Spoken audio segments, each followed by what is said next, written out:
Welcome back, Rule fans. You're listening to another episode of the Rebel Talk presented by the Rebel Walk. And it's me and Zach again. We're finally back in front of the screen. It's been probably since baseball season for me. I know Zach and Dalen have been keeping you guys up to date on football and what's been going on at fall camp and stuff throughout the year. They just started school out there at Ole Miss. I'm over here in Gulf Shores, Alabama, working for Gulf Coast Media. No plug there. But if you want to go check out some of my stuff, that's where I'm at right now, covering the high school scene over here as well as some other stuff around the area that involves sports. I'm strictly in the sports business now. It was kind of a dream of mine to stay in sports and cover strictly sports, and that's what I'm doing out here in Gulf Shores. But I have the great opportunity to keep working for the Rebel Walk on the side and doing stuff like this. And now Zach and I are finally back in front of the screen after a thumping of Georgia State on Saturday, 63-7. I mean, it was the third year in a row that a Kiffin team scored 60-plus in the opener. Me and Zach were talking about it before the pod. This was kind of the first time that you had something bad to talk about after Ole Miss blew the team out in the opener. I mean, there was some things that definitely needed improvement. Obviously, you would expect that with a first-year starting quarterback and a lot of moving pieces. I mean, only like 4 or 5 returning starters on the entire team for Ole Miss this year, which is one of the lowest in Power 4. So there's a lot of negative things to talk about. We have some good things to talk about as well. Me and Zach will talk a little bit about Kentucky later in the episode and what that matchup will look like this coming Saturday. And then we'll talk about some problems that we saw. First thing I want to talk about is maybe something that's not as big as a problem. And I saw someone post about it. Maybe it was Borky. Maybe it was somebody else that I saw post on X about it. My worry rating with Austin Simmons right now after week 1, I know a lot of people maybe not agree. Maybe some people that, maybe panicked a little bit after those 2 interceptions. My worry rating is in the negatives. I mean, Austin Simmons looked great. I mean, 2 interceptions, one of them his fault. And the first one, if you really watched it, you watched the replay, he had a guy. He got hit as he threw. Yes. He had a guy open. He was going to complete the pass, and he got hit as he threw and threw a pick. The second one, I mean, that's a young kid mistake. I mean, we've seen Dart make worse mistakes. We've seen Matt Corral make terrible mistakes when he was first starting for Ole Miss a couple years ago. Simmons looked great. I mean, even after the red zone interception, you can go back and look on X or wherever that clip's at. He threw an absolute bomb over the top of 2 fingers to Harrison Wallace. I mean, no blinking for this kid. He seems very grounded. I mean, even after some of his touchdowns and big plays, he doesn't celebrate. Dart was a very emotional quarterback. Austin Simmons does not seem like an emotional quarterback. He seems like a guy who's just going to, look into the eyes of the defense and just give it all he's got. Obviously, there's a lot for him to work on as far as reading a defense, but 341 yards, 3 touchdowns, 17 yards on the ground. What did you like the most out of Austin Simmons in week 1, Zach? Serious, but really not a serious answer. The kid can slide, Cam. I mean, geez, it's honestly just refreshing to know that your quarterback's not going to get lit up every time he scrambles and takes off with the rock. But no, dude, like you said, his ability to bounce back after that interception, I thought he showed precision, his ability to move in the pocket.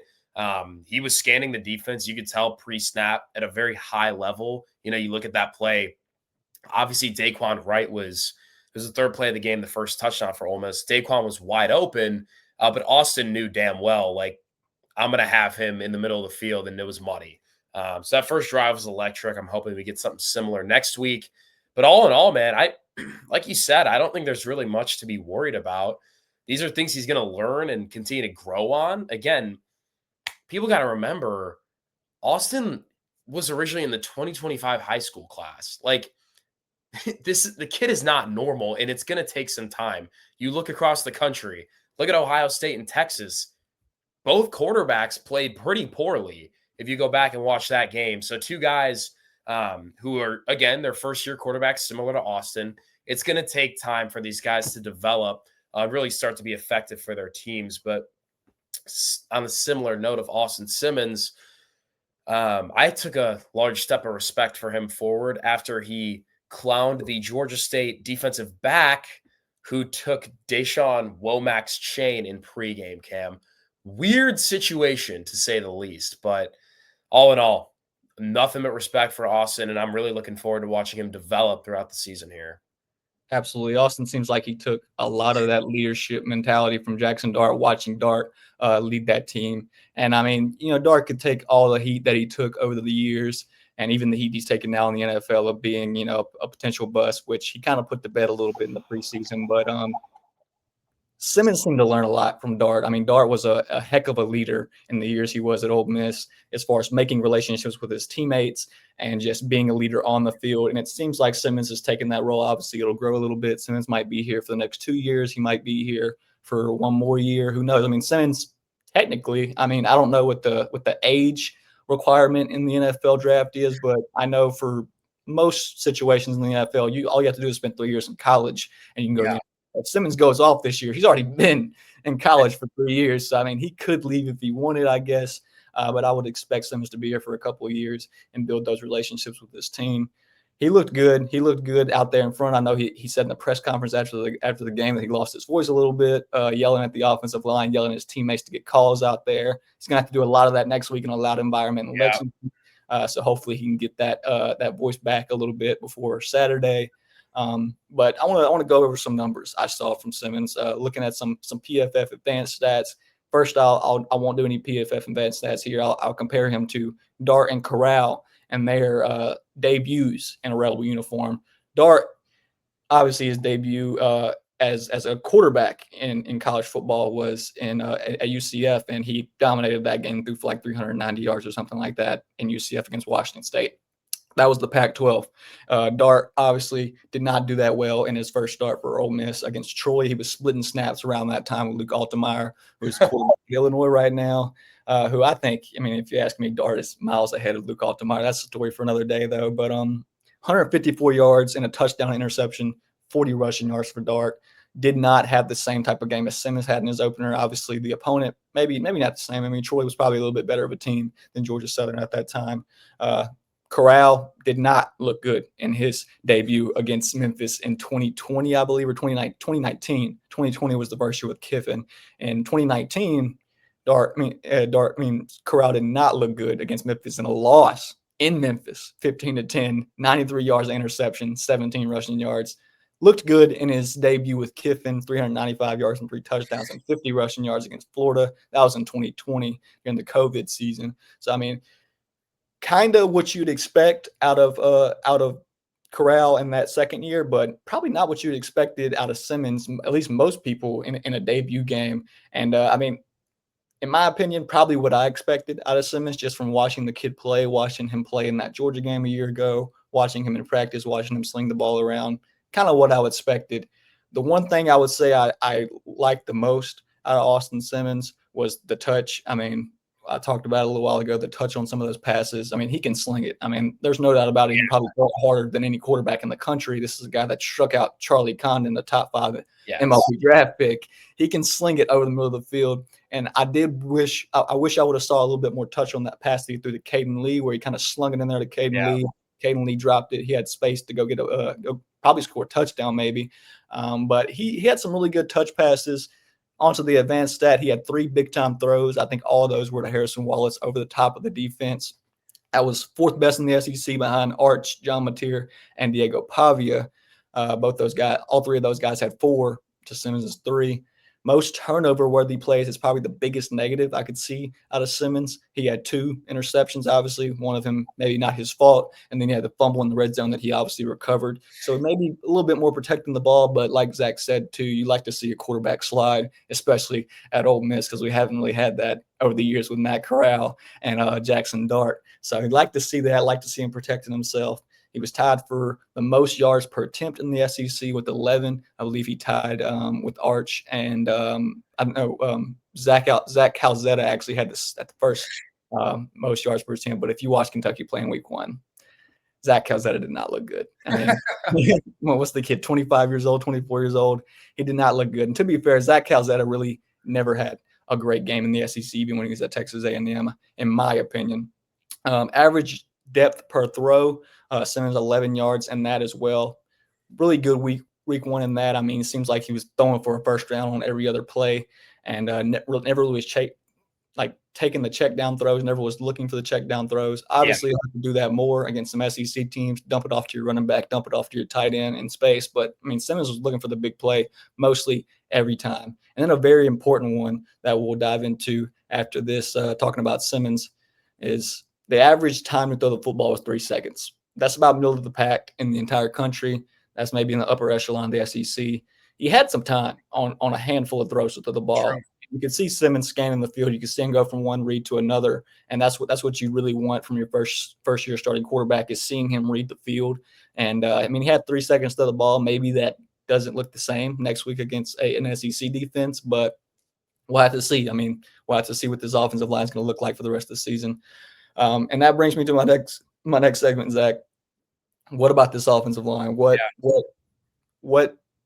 did you not like in week 1, and what did you like in week 1? Yeah, we talked about it previously. Definitely pros and cons. I mean, Lane Kiffin kind of mentioned it in the post game. I thought the interior offensive line wasn't awesome, but Kewan Lacey goes and records 108 yards. He's averaging over 5 yards a carry. So there's some pros there. And obviously, he put up 63 points. So clearly, they did something right. I guess my concern, Cam, similar to last year, is they didn't look great against the Georgia State defensive line and a Georgia State team who went 3-9 last year. Now, I know they brought in a bunch of new players, but at the end of the day, like those are Sun Belt guys. And we're talking about SEC players next week. And I know it's Kentucky, so hopefully they can ease into it a little bit. And we're not going against Deion Walker, a first-round pick like Kentucky had last year. So there's a couple things that I think can really benefit Ole Miss. But, you look at teams like Arkansas, even Tulane, man, like the clock is ticking for Ole Miss to figure out the best 5 to go out there and block. And I hope they can figure it out sooner rather than later to keep Austin Simmons protected, because he's not as big as Dart. He can, in my opinion, I don't think he can take those hits like Jackson did.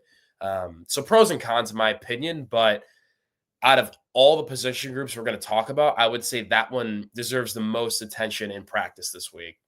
Absolutely. I said it before the pod too, and talk about it a little bit here. They had the 4th worst graded pass blocking last week in the SEC.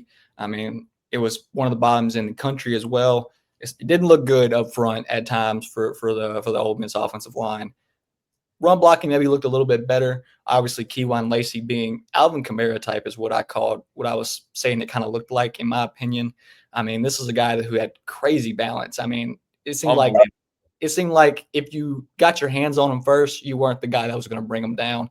I mean, obviously, it's Georgia State. We're out to see how he does against an SEC defense. But, I mean, we saw him doing it in practice against the Ole Miss defense a couple times where he just won't go down. I mean, first contact is very hard to get this guy down. The combination of speed and power from Kewan Lacey is insane. I mean, a lot of people kind of had questions of who was going to be the starting running back for this team in the offseason. In my opinion, it was no doubt Kewan Lacey, and he proved that on Saturday. He had 108 yards and 3 touchdowns, which was the most in a debut from an Ole Miss running back since Ben Jarvis Green Ellis in 2000. So, I mean, what are we going to say about that? I mean, that's next level talent from Kewan Lacey. I mean, obviously, the offensive line can give him a little bit more room to run and some bigger holes to run through at times. But I mean, he looked great in what he was working with. Logan Diggs didn't get a ton of reps throughout the game. It seemed like Damian Taylor was that second back behind Kewan Lacey. But when Logan Diggs got on the field in the 4th quarter, 7 carries for 91 yards and a touchdown. He looked like a true power back for Ole Miss. And, I mean, I would expect Diggs to get a ton more reps in that Ole Miss rushing offense in the future games that we see later down the year. And then Deuce Alexander, 46 yards rushing, I mean, on a lot of end arounds for him. He kind of knew that was what his role was going to be, kind of that Caden Lee type of player that Caden Lee was last year, since Caden Lee is on an upper level of receiver now, of being a pass catcher. It seems like Deuce Alexander is going to be more in that 2024 Caden Lee role of getting the football out in space and stuff like that. He flies when he gets the football. I'd expect him to catch a lot more passes throughout the year. And that brings me to my next thing. Harrison Wallace III. I mean, I think I seen Michael Borky comment when Kiffin was talking about did Ole Miss want to press charges against the Georgia State player, and Michael Borky was like, I would have said no, I want to see him guard Trey Wallace III, and that was another impossible challenge along with tackling Kewan Lacey was guarding Harrison Wallace. I knew Harrison Wallace was good. In my opinion, I probably thought Caden Lee was going to get a little bit more targets than he got. I think he only got 4 targets, two receptions in that game. And that'll come along. Austin Simmons and Caden Lee obviously have a really good relationship. I figured Daquan White was Daquan Wright was going to be as good as he was going to be, even though some people maybe have forgot about him from last year. But Harrison Wallace III was a pleasant surprise for me. And Zach called it in his pregame predictions on the staff predictions of him having over 100 yards and a touchdown. So Zach gets the points for that. But the speed is what really impressed me from Harrison Wallace. I mean, I did not expect this guy to be, 4.4 caliber speed. I mean, I saw it on that open and punt return, even though it got caught back. I was like, oh, man, Harrison Wallace is flying out there. And, I mean, it seems like he's probably going to be that top target for Simmons. I mean, Simmons targeted him like 7-8 times in that game on Saturday. So it seems like he's going to be that guy for Simmons. Deshaun Stribling probably going to get a little bit more reps as well. I think he had the most snaps out of any receiver last week because, I mean, if you watch the tape, Deshaun Stribling was blocking at every level last week. I mean, even on that long Kejuan Lacey run, you see Deshaun Stribling run out in space in front of Kejuan Lacey and lay a block before he gets to the end zone so Kejuan can get to the end zone. So it seems like a really deep wide receiver room for Ole Miss. I think that's a big question for how you're going to get most of those guys the ball and keep them all happy. A lot of those guys are seniors, so I mean they can't really go anywhere else. So they knew what they were getting into here. But I think that's a big question is how you're going to keep guys like Caden Lee, Deuce Alexander, even Traylon Ray, who we didn't see really much of at all in that game, and then Caleb Cunningham as well, who is the 5-star recruit. How are you going to keep all those guys happy? What's your overall thoughts on that receiver room? Obviously, Zach, you called the Harrison Wallace right there. Yeah, I was pumped, man. And we mentioned Deuce Alexander, but like you said, he's the ultimate gadget guy. You want a guy in motion to come do a jet sweep, whatever the case may be, or even a screen pass. Like you said, I think the Caden Lee comparison from last year is perfect. The one thing I will say for the listeners is I wouldn't really be concerned too much with Caden Lee. You got to understand that Caden Lee and Suntarine Perkins were two guys who really, I would say, we knew the most about on Ole Miss. Just based on the preseason recognition across the country and from the media and what they've done on this team. So I would be willing to bet some money that Georgia State pretty thoroughly game planned against Caden Lee and Perkins, who both didn't have great performances. But now that guys like Harrison Wallace, Daquan Wright, Odom, Stribling are starting to emerge, Caden Lee is going to be just fine. I'm not concerned at all. His targets, I guarantee you, he's going to have a much better more volume of targets in weeks 2 and 3. He's going to have more yards, probably a couple touchdowns. Like he's Austin's guy. So we got to remember that. But yeah, Harrison Wallace is the dude. I think him and Stribling are going to be competing for that, or not necessarily competing, but kind of filling in for the role of the Trey Harris big time game, long passes down the sideline role that we've seen the past couple of years. And even Caleb Odom, who's kind of, sliding in that tight end spot while Luke Haas is recovering. He looked awesome, man, because he's a guy you can bring in motion. He can lay down a block. He can also stretch 40 yards down the field, make a really competitive catch. So Lane's talked about it for the entire preseason, but the receiving room is phenomenal, and I expect incredible things moving forward. Granted that the offensive line kind of picks themselves up, but all in all, man, nothing but good things on the offensive side. And I'm glad that, unlike last year, we actually have a much better test in weeks 2 and 3 rather than playing some more FCS teams in the future. So good things offensively, but definitely curious to see what changes next week, Cam. Absolutely. It's going to be kind of interesting to see how they handle that Kentucky defense, and we'll get into that as well. Kind of interesting to see who's going to be on that offensive line next week. Obviously, P.J. Wilkins got the start at left guard, I believe, or left guard or right guard, wherever it was. Delano Townsend was out, did not play in that game. Maybe he comes back for Kentucky. Maybe he comes back later down in the season. Devin Harper got in there at the end of the game for Ole Miss. Maybe he sneaks into a role there at the end. Percy Lewis played a little bit in that game. Maybe he sneaks in somewhere. Both tackles, for the most part, looked great for Ole Miss. Jaden Williams and Pounds, who, obviously returners on that team. You expect that out of them, so they looked good. It was that middle of the field right there between Kutas, Wilkins, and Sanders, who maybe don't have a ton of snaps with this Ole Miss offense, maybe not a ton of college snaps either. And that was kind of where the question marks were kind of rising and the pressure was coming for Simmons at times. But Simmons looked great. The offense looked great. Like Zach said, it's a lot of playmakers. It's going to be interesting to see how Kentucky handles that receiver room after Harrison Wallace had that crazy week 1. Do they try to double Harrison Wallace? And if that happens, somebody else is going to get open. Caden Lee, Deshaun Stribling, Deuce Alexander, somebody else is going to get open. So you can't really double this Ole Miss receiver room at any point. It's gonna be interesting to see how a very solid DB room for Kentucky covers this offense next week.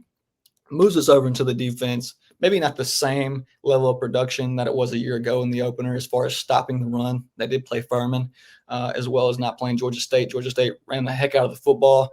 Not a very great passing offense from Georgia State, who, if you haven't seen, just signed TJ Finley. If you remember that name, TJ Finley just signed with Georgia State. I don't know what that kid's doing. I mean, it seems like he's been at 8 different schools now and lost a quarterback job at every one of them except Texas State, where he had a good season and still transferred out after that. But interesting to see there, but obviously not a very good passing attack from the Georgia State Panthers last week. But the Ole Miss DBs looked good for the most part. I was really impressed with Antonio Kite, who I did not expect to start, but he was out there right away. I mean, he was out there CB2, CB3, wherever it was. Ricky Fletcher looked good in coverage. He's a very lengthy guy. He seems like a guy that's probably going to be the most alike to Trey Amos from a year ago. Maybe not to that level that Trey Amos is at, but the most similar to Trey Amos is probably Ricky Fletcher as far as size and talent, as far as being a corner in the SEC.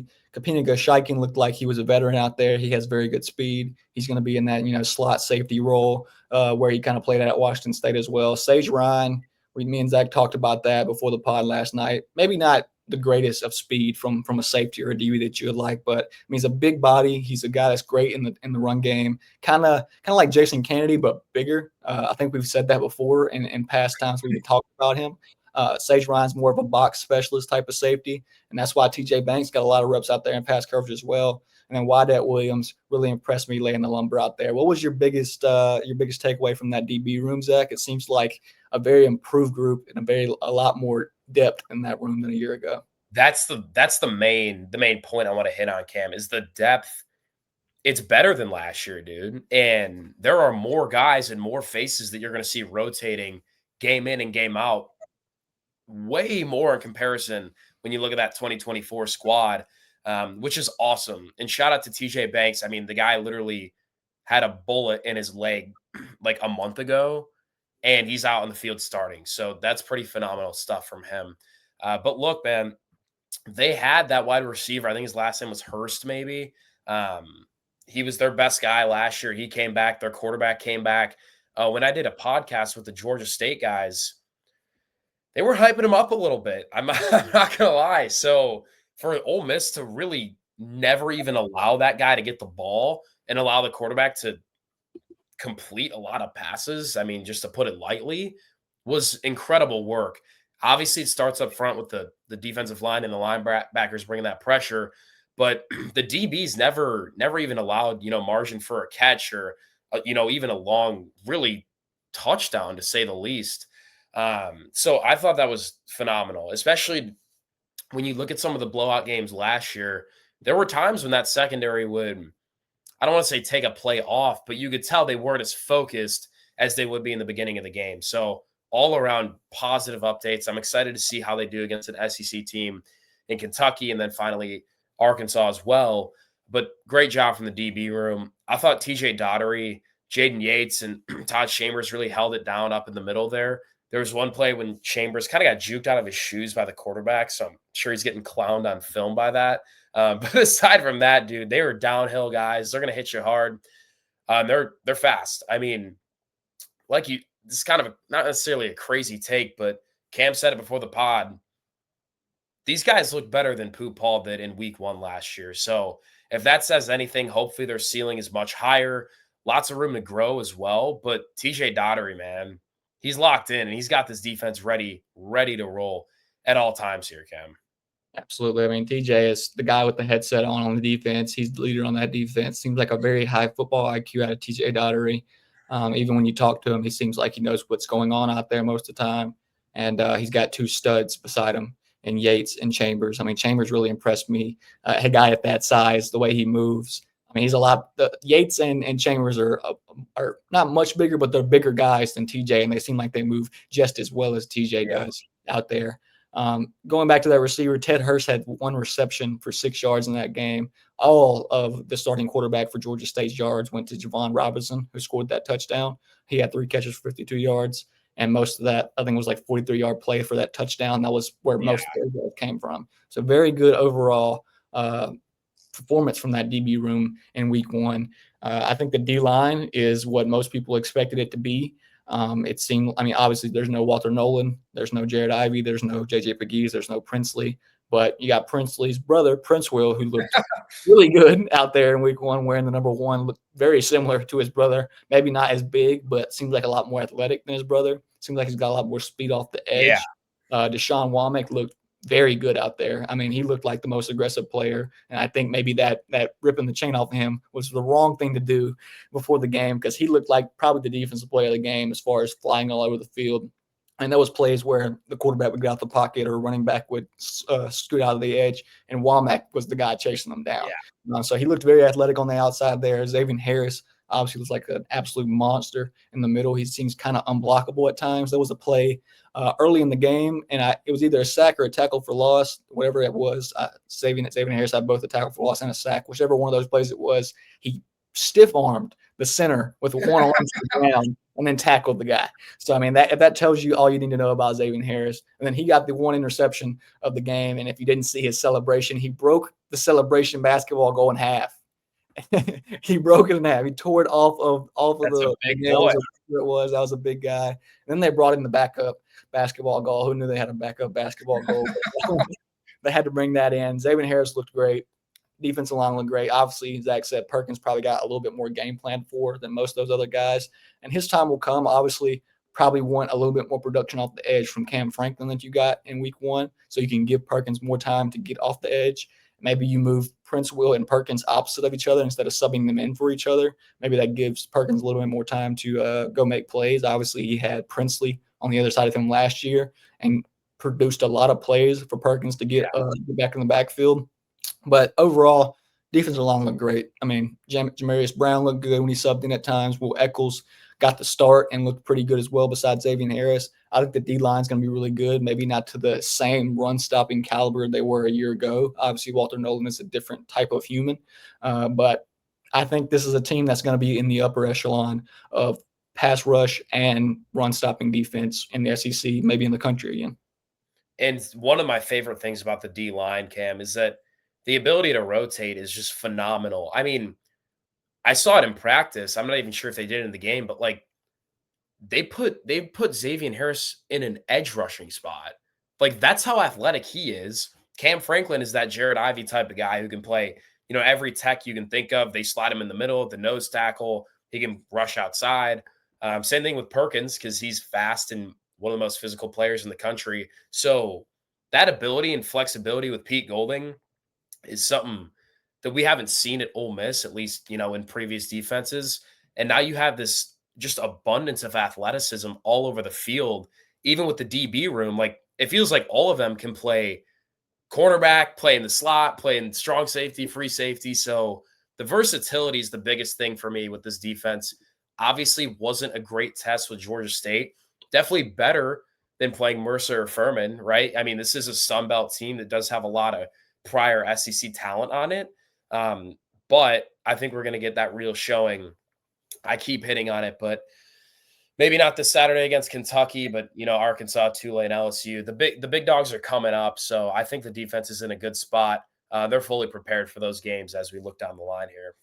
Absolutely. It seems like the deepest defense that Pete Golden's been able to work with as far as depth and surplus the talent just all over the field. It seems like there's, at least 7 to 8 guys on that defensive line that can go in at any time and make plays. It seems like there's 2 other linebackers behind Yates, Chambers, and Daughtery, and Banks and Andrew Jones, who didn't really get a ton of reps in that game, but they both got a ton of experience in college football, and they can get out there and make plays when needed. Obviously, Tyler Banks, the Chucky Mullins Award winner, and then some DBs that just really didn't show out or get a lot of stats on the board. Jalen Braxton, who's probably CB1 or CB2 for Ole Miss. Chris Graves, who's been at Ole Miss for a little while. Nick Cole had a pass breakup early in the game on a 3rd down to bring up 4th down. There's going to be some guys that you haven't really seen in week 1, some guys you didn't see in previous years at Ole Miss who are waiting their time and just waiting to be out there. And that's probably the biggest upgrade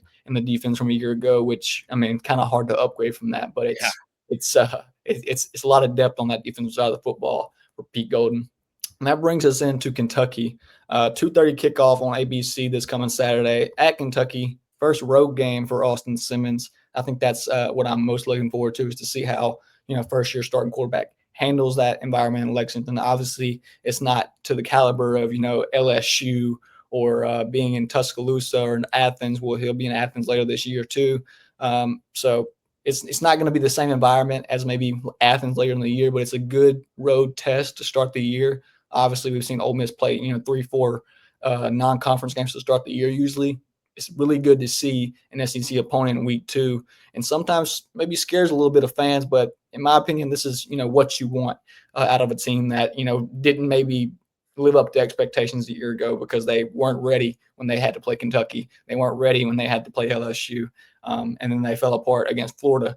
But this is a game in week 2 that, if you go out there and you beat this team by 20 plus 30 points, I mean, Ole Miss is probably a top 12, top 15 in the country at that point. And then all the losses coming in college football this past week, with Alabama looking absolutely terrible in Tallahassee. I mean, you had Auburn and Baylor, who Auburn looked okay. Maybe not at the same level as Ole Miss right now. Texas A&M didn't look great. South Carolina didn't look great against Virginia Tech. Obviously, Texas has some trouble there with Arch Manning. There's a lot of SEC teams that didn't look good who were supposed to look really good in week 1. I mean, LSU was probably the best team in week 1, and maybe Georgia. LSU played, obviously, a very high-caliber opponent, Clemson. But this is a very up-in-the-air SEC year again, in my opinion. It's going to be very interesting to see how Ole Miss handles this down the road. Some returning players for Kentucky. They only had 4 from that defense from a year ago. I think the big one to look out for is Alex Afari, who's a safety, star type of linebacker. He's a leading tackler on this team so far this year at 13 tackles last week and a tackle for loss. And I think he had a sack as well. And I think it was the 3rd leading tackler on the team last year. It seems like he's probably their go-to guy as far as maybe with the headset on the defense. They have 3 DBs returning as well, and Ty Bryant, Jordan Lovett, and Jonquise Hardaway. Hardaway was probably one of the better DBs on the team last year with 3 pass breakups, 2 picks. He's 6'3". He's probably going to be the guy covering Harrison Wallace, Deshaun Stribling. And they have a really big guy in Jordan Lovett, who's 6'2", 210 pounds. Playing DB, I don't know how good he runs, but that's a pretty big DB and a guy that could probably match up really well against a guy like Deshaun Stribling, or even guarding Daquan Wright in the slot at times. So there's going to be some room to see how Ole Miss can improve in that passing game from a week ago. Maybe not the same defense that Kentucky brought out last year to Oxford, but who knows? This offensive line didn't look great for Ole Miss last week. Right. He maybe has some guys that Ole Miss just didn't see on film from that week 1 kind of rough game against Toledo that they only won 24-16. Like I said, Zach Calzetta didn't look great. It's probably not going to be the most overpowered Kentucky offense. They do have 2 really good running backs, and Dante Dodal and Seth McGowan, who Dodal rushed for over 100 yards. McGowan rushed for like 70 yards. They're going to run the ball a lot. Zach Calzetta is not going to be dropping back 40 times a game. He maybe drops back like 20 to 15 times. Not going to be, Brock Vandergrift taking shots down the field, maybe to that caliber. But I think this is going to be a Kentucky team that's going to present some problems for the Ole Miss defense and maybe make them make adjustments before the second half, I think, Zach. Yeah, I can tell you right now, man, they're going to have a lot of confidence heading into this game. Kentucky came to Vaught-Hemingway, and I mean, I can't even talk about, like, I don't even have words to describe it because they just bullied Ole Miss at the line of scrimmage the entire game. Unbelievable feeling walking out of that stadium. So hopefully there's a sense of kind of revenge across the locker room.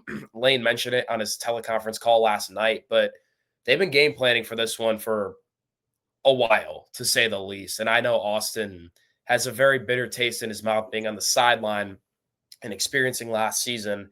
So there's a lot of things at hand to think about here. I think Ole Miss goes to Kentucky and handles business. It's going to be great SEC experience getting on the road at Kroger Field, which sounds like a pretty nice facility to play at. But they're going to be packed out. It's 2:30. It's probably going to be a beautiful day. So this is kind of that first true test of the 2025 Ole Miss team that we haven't seen.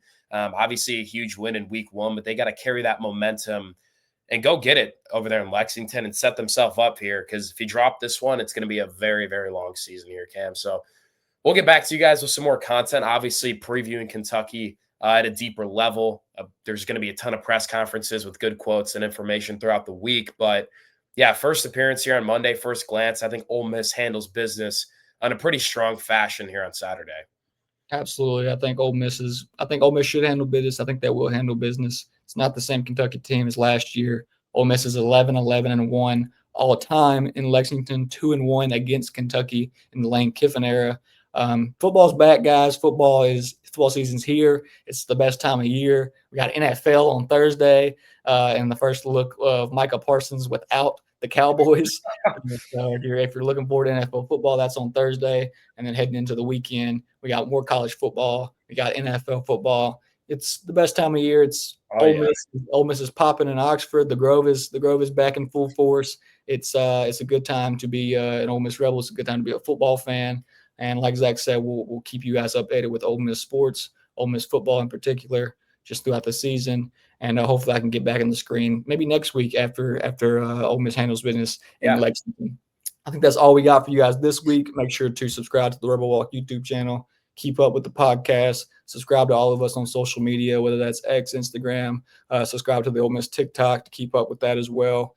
And with that being said, thanks for tuning in, and check out the rebelwalk.com for all your Ole Miss sports needs.